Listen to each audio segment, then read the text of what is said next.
Itadakimasu.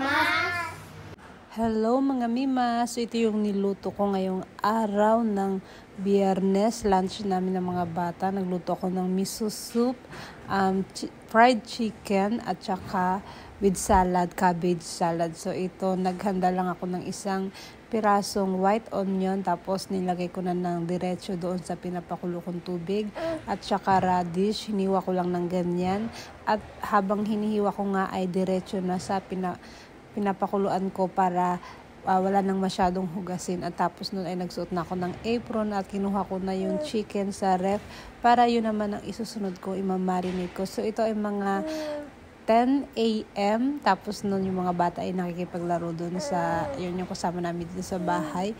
So yung mag-ama ko, yung panganay at yung si Mr. ay nasa Bali, Indonesia po ngayon. At ayun, tinimplahan ko lang ng salt and pepper. Imamarinate ko lang siya ng mga 1 oras.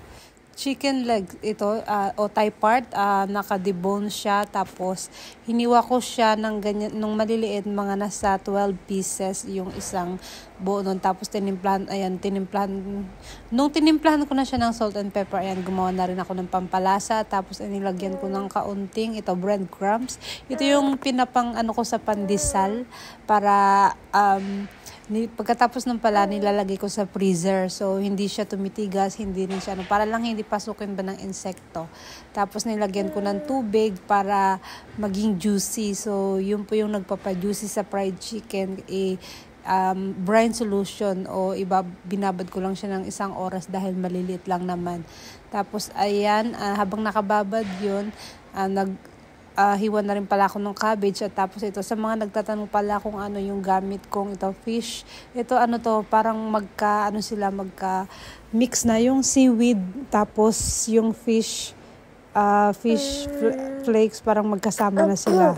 Kasi naubusan na ako nung hondashi, tapos sa miso paste naman, ayan, ganyan lang gamit ko. So, Japanese po siya, kaya hindi ko mabasa, hindi ako makareply sa mga nagtatanong sa akin kung anong brand yung gamit ko. Dahil dito po yan binili sa Japan, so paiba-iba. Kasi marami siya, iba-iba, kumbaga sa iba-ibang flavor siya. So, ayun, iba-iba yung tinatry din namin. Tapos, nilagyan ko lang ng seaweed at saka green onion. So, yung green onion, pinakalas yun para mas masarap yung ating sabaw. Tapos nun, ayan, pinrito ko na yung chicken. Mga 1 hour lang. Tapos, super juicy na dahil yun nga, maliliit lang ang cut. So, ayun lang, walang egg. Ganyan lang.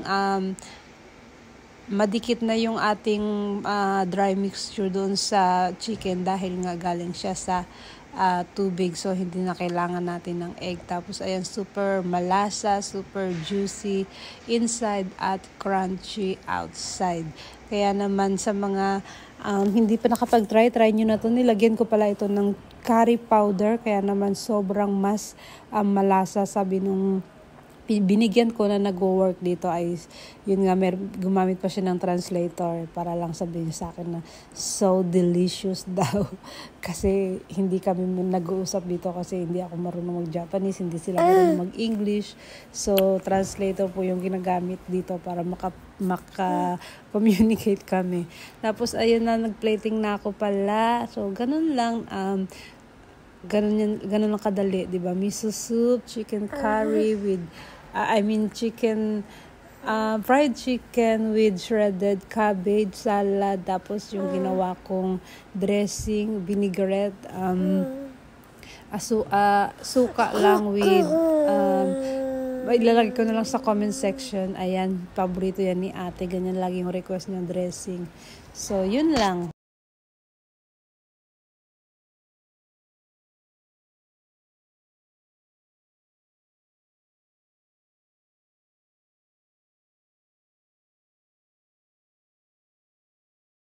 So, ganun lang po yan kadali. Inabot lang ako ng mga 1 oras na yan sa pagluluto kasi 10 ako nag-start, tapos nag-stop ako kasi nagpa-dede ako, tapos may kasama cellphone. Hinintay ko kasi 12 talaga yung lunch dito. So, gusto ko mainit kong isi-serve doon sa pagbibigyan ko. Kaya naman, bago mga 11:30 ko na pinrito yung chicken para sakto na 12, maibigay ko na doon sa magla-lunch at sa amin na rin. So, yun lang. Thank you for watching.